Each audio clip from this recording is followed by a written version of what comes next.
If you look and compare with a normal lumbar vertebrae, it is stouter with a short spine.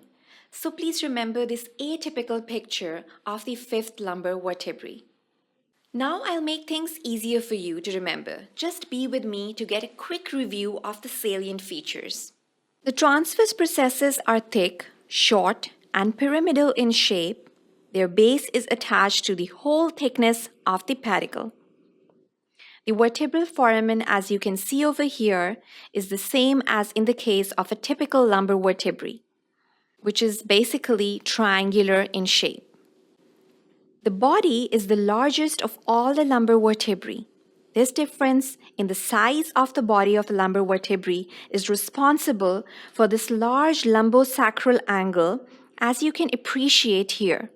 Coming back to the superior articular facet are facing backwards and the inferior articular facets are facing forwards.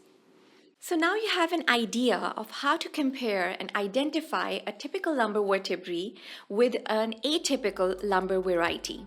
And now we'll be discussing the muscle attachments on the lumbar vertebrae.